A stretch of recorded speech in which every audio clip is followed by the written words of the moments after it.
সকাল বন্ধুরা। তো তোমরা সকলে কেমন আছো? আশা করছি সকলে খুব ভালো আছো, সুস্থ আছো। আজ নতুন একটি ঝলমলে ব্লগে তোমাদের সকলকে জানাই অনেক অনেক ভালোবাসা। আর আজকে হলো শুক্রবার, এখন কিন্তু ঘড়ি কাটাতে সময় হয়েছে ওই বেলা 11টা। সেই জন্যই কিন্তু শুভ সকাল বললাম। আজকে সকাল সকাল সমস্ত কাজবাজ সেরে, সমস্ত কাজবাজ বলতে জানো তো, আগের দিন মামামের বার্থডে হয়েছিল 23শে জানুয়ারি, আর আজকে 24শে জানুয়ারি। তো সেই ক্ষেত্রে আজকে হচ্ছে শুক্রবার, আর আজকের ব্লগটি তোমাদের সঙ্গে একটু বেলা করেই শেয়ার করছি। তার কারণ কি জানো তো, আজকে সকাল সকাল ওই জন্মদিনের সমস্ত কাজবাজ সেরে, যেগুলো বাসনপত্র ছিল সমস্তটা সেরে তারপরেই কিন্তু তিনজনে মিলে এদিকে বেরিয়ে পড়েছি রেডি হয়ে। আর সকালের খাওয়া দাওয়া সেরেই বেরিয়েছি, আর ভাগ্নে আর ভাগ্নিও সকাল সকাল বেরিয়ে গেছে। যেহেতু আমরা বাড়ি নেই, সেহেতু ওরাই বা থেকে কী করবে। তোমাদের দাদাভাইকে আসতে বলেছিলাম, কিন্তু সে আর আসবে না। তো সেই ক্ষেত্রে তিনজনেই বেরিয়ে পড়েছি।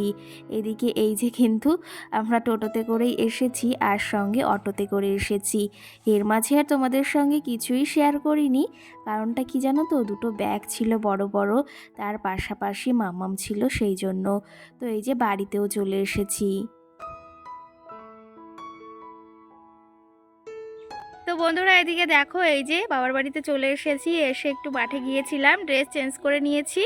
আর মা ভাত রান্না করেছে, এখন গরম গরম সিদ্ধ ভাত খাবো, বেশ ভালো লাগে। কিন্তু কয়েকটা দিন ধরে মাংস মাছ খেতে খেতে আর একদমই ভালো লাগছে না। এদিকে মা ভাত বেড়েছে, মামাও শোনো চেঁচামেচি করছে। তো এক জায়গায় যাব, তোমাদের তো বললাম। মানে কি বলবো, খুবই তাড়াতাড়ি এসেছি ওখান থেকে, মানে হাবড়া থেকে এসেছি।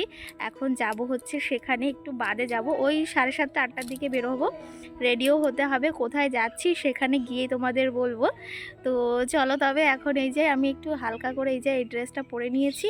এরপরে একটু রেস্ট নিয়ে তারপরে বেরোবো হচ্ছে সেই জায়গায়। কোথায় যাচ্ছি কী করছে সবটাই শেয়ার করব। চলো, মা এদিকে ভাত বেড়েছে, আগে খাওয়া দাওয়া করে নিই, তারপরে তোমাদের সঙ্গে আবার পরে দেখা হচ্ছে। চলো, ওই যে মায়ের সঙ্গে আমার মেয়ের ঝগড়া লেগে গেছে।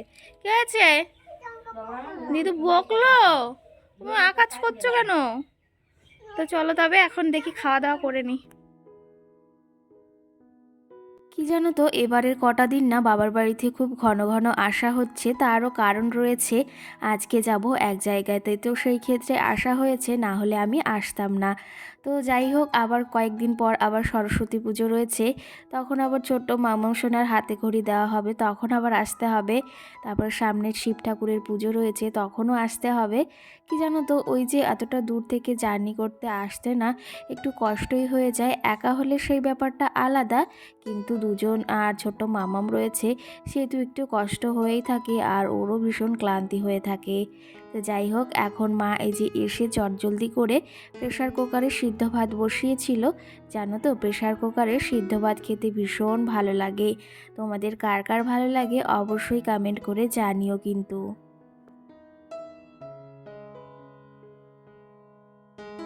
আর এইদিকে এসেই এই যে ভীষণ খিদে পেয়েছিল, সকালে কটা খেয়ে বেরিয়েছি, আর এখন ঘড়ি কাটাতে 3:30 মতো বেজেই গেছে।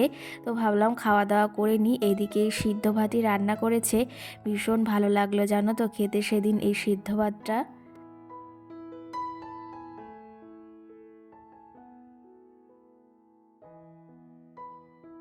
তো চলো তবে এদিকে খাওয়া দাওয়াটা সেরে নিই, আর মাম্মাম সোনাকেও খাইয়ে দেব, তারপর আবার রেডি হয়ে বেরোতে হবে। তো চলো তবে, এদিকে এখন সিদ্ধ ভাতটাই খাওয়া হবে, তারপরে ওখানেই যাওয়ার সময় তোমাদের সঙ্গে আবার দেখা হচ্ছে। তো চলো তবে, এদিকে দেখো মাম্মাম সোনা কি করছে।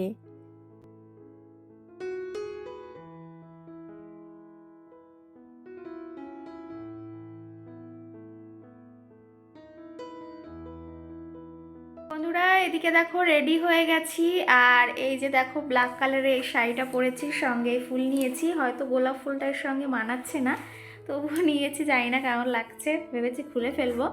তো গাড়ির জন্য বসে রয়েছি, দেখি কখন গাড়ি আসে, মানে টোটো ভাড়া করেছি। তো টোটোতে করেই যাব। এই ফুলটা হয়তো ভালো লাগছে না, এই রেড কালারের মানে গোলাপটা। তো এই যে হচ্ছে আমার লুকটা, পারলে তোমাদের সঙ্গে ওখানে গিয়েই শেয়ার করব, কারণ এখানে আমার রিং লাইটটাও নেই, অন্ধকার অন্ধকার আসছে হয়তো ভিডিও, কিছু করার নেই। তো চলো তবে দেখি গাড়ি কখন আসে। মামামকে রেডি করিয়ে দিয়েছি, রেডি হয়ে রয়েছে। আর আমি এদিকে দেখো রেডি হয়ে গেছি। কেমন লাগছে অবশ্যই জানিও তোমরা, জানি না কেমন লাগছে। তো এই যে আমার মামাম সোনাও দেখো চলে এসেছে, এই যে হাই বলে দাও। তো মামামকে রেডি করিয়ে দিয়েছি, এখন গাড়ির জন্য শুধু আমরা বসে রয়েছি, দেখি কখন গাড়ি আসে। চলো তবে দেখে। এইদিকে কিন্তু সোজা চলে এসেছি বাজারে, আর টোটো ভাড়া করেই এসেছি, কারণ এতটা রাস্তা আসতে হবে। তোমাদের দাদা ভাই আসেনি সেই জন্য। আর তোমরা হয়তো আমার সাজটি দেখে বুঝতে পারছো কোথায় যাচ্ছি। আজকে হচ্ছে 24শে জানুয়ারি। তো সেই ক্ষেত্রে আজকে অনেক বিয়ের ডেট রয়েছে। আজকে কিন্তু আমার স্কুল ফ্রেন্ডের আজকে বিয়ে রয়েছে। তো সেই ক্ষেত্রে নেমন্তন্ন অনেক আগেই করে রেখেছিল। তো ওর বিয়েটা প্রায় 1-1.5 বছর ঠিক হয়েছিল। তো সেই ক্ষেত্রে আজকে হচ্ছে ওর বিয়ে, আর সকালে আসার কথা ছিল, যেহেতু আমি আসতে পারিনি সেই জন্য এখন গাড়ি ভাড়া করে যাচ্ছি কিন্তু। আর ওর জন্য একটা গিফট নিয়েছি, গিফটটা কেমন হয়েছে অবশ্যই তোমরা জানিও। চলো তবে ওখানে জানো তো ক্যামেরা ধরে দেওয়ার মতো যদি কেউকে পাই তাহলে তোমাদের সঙ্গে শেয়ার করার ইচ্ছা আছে। আর ওইদিকে দেখো আমার জন্য টোটো আর মামাও সোনা আর মা বসে রয়েছে কিন্তু ওই যে রাস্তার ওখানে। ফাইনালি এখানে বিয়ে বাড়িতেও চলে এসেছি, বান্ধবীর বাড়িতে। আর এসে দেখি কনে কিন্তু এখনও সাজেনি, মানে সাজটা কমপ্লিট হয়নি। তো একটু বসেছিলাম, আর ওর যেখানে বিয়ে হবে ছাদনাতলা সেইটা দেখিয়ে দিলাম তোমাদের। ওপরটা ভীষণ সুন্দর সাজিয়েছে, কিন্তু নিচেটা একদম সাজায়নি। এক একজনের ভেতর এক এক নিয়ম থাকে। আমাদের ভেতর কিন্তু যেখানে বিয়েটা হয় সেখানে বেশ ভালো নিচেটা ফুল দিয়ে সাজায়, সেটাও বেশ ভালো লাগে। যাই হোক, এক একজনের ভেতর এক এক নিয়ম রয়েছে। আর এদিকে এসে আমার খুব কাছের একটা বান্ধবীর সঙ্গে দেখা হয়ে গেছে। ওর না মোবাইলটা নষ্ট হয়ে গেছিলো জন্য ওর সঙ্গে অনেক দিন যোগাযোগ হয় না। আর এসেই দেখি ও বসে রয়েছে, ভীষণ ভালো লাগলো জানো তো। এর সঙ্গে আমার ভীষণ মানে স্কুল ফ্রেন্ড ছিলাম তো, ভীষণ একটা ভালো সম্পর্ক ছিল। দেখতেই পাচ্ছ কত গল্প করছি দুজন মিলে।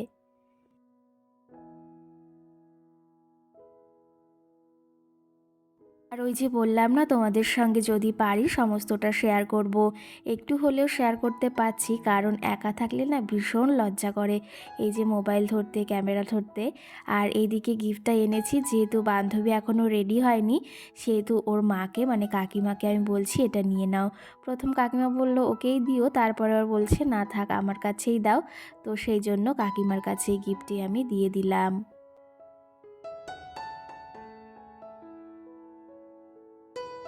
আর আমার ফুল লুকটা তো তোমাদের সঙ্গে শেয়ার করা হয়নি, তবুও যেটুকু দেখছো তোমরা অবশ্যই জানিও কেমন লাগছে আমাকে। নর্মালি সেজেছি, নর্মালি বেশ ভালো লাগে আমার। আর এই যে হচ্ছে আমার ফুল, ওরা মানে কি বলবো, ওর বান্ধবীটাকে কিন্তু আজকে ভীষণ সুন্দর লাগছে। জানি না তোমাদের কতটুকু শেয়ার করতে পারবো। এদিকে ও সবে রেডি হয়ে এই যে ঘরে যাচ্ছে, আর ওকে কিন্তু দেখতে ভীষণ ভীষণ মিষ্টি লাগছে। এই দিনটা কিন্তু প্রত্যেকটা মেয়ের কাছে একটা খুবই স্পেশাল দিন, যেটা সারা জীবন স্মৃতি হয়ে থাকে। আর এমন একটা দিন প্রত্যেকটা মেয়ের জীবনে কিন্তু আমাদের এসে থাকে।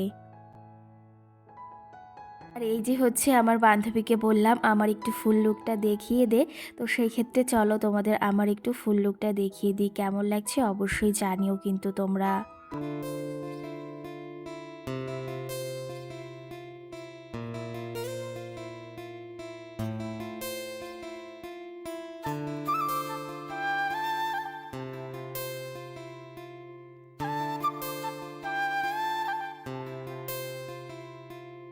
এদিকে ফুল লুকটা তোমাদের একটু দেখিয়ে দিলাম, ওই পাশটাতে অন্ধকার আসছিল জন্য এখানে আসলাম।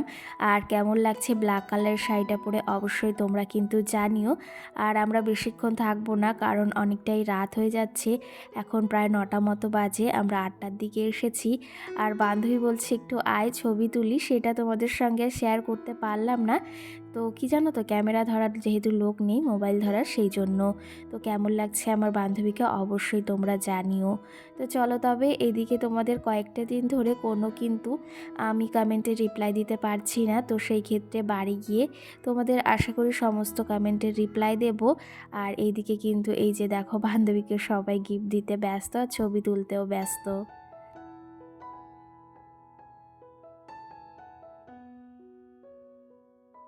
কি কি জানো তো, এখানে আমার অনেক বান্ধবীরাই এসেছে, সমস্তটা তোমাদের শেয়ার করতে পারলাম না, কারণ মাম্মাম রয়েছে, একটু ব্যস্ততার ভেতর রয়েছি। আর যেখানে আমার বান্ধবী দাঁড়িয়ে রয়েছে ভীষণ সুন্দরভাবে কিন্তু সাজিয়েছে। আর বেশি সময় থাকবো না বললাম তো, তো সেই ক্ষেত্রে এখানে এসে কিন্তু কিছু সময় আমি একটু ছবি তুলে একটু বসে খেতে বসে গেছি। কারণ ওই যে অনেকটা রাস্তাও যেতে হবে, অনেকটা দূরই কিন্তু বিয়ে আমাদের এখান থেকে, সেই জন্য আমি টোটো ভাড়া করেই এসেছি। যাই হোক, খাওয়া দাওয়া করতে বসে গেছি। খাওয়া দাওয়া সেরে একটু বসে তারপরে বরকে দেখে তারপরেই যাব বাড়ির দিকে। আর মাম্মাম সোনা দেখো এদিকে জলের বোতল পেয়েছে, সেটা নিয়েই ব্যস্ত হয়ে রয়েছে।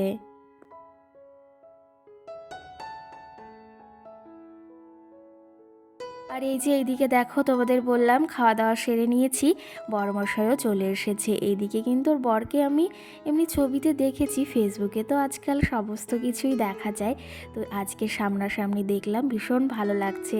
আর ওর বর কিন্তু এদিকে তাকাচ্ছেও, আমার না ভীষণ লজ্জা লাগছিল, কিন্তু ওই যে যে বান্ধবীটা রয়েছে ও বলল যে ভিডিওটা কর। আর এই যে তোমাদের বরকেও দেখিয়ে দিলাম, আর এখন যাব বাড়ির দিকে। ব্লগটিও বেশি বড় করব না। সকলে ভালো থেকো, সুস্থ থেকো, আবার দেখা হবে খুব সুন্দর একটি ব্লগে। ততক্ষণে তোমরা নিজেদের খেয়াল রেখো, ভালো থেকো, সকলকে শুভরাত্রি, টাটা।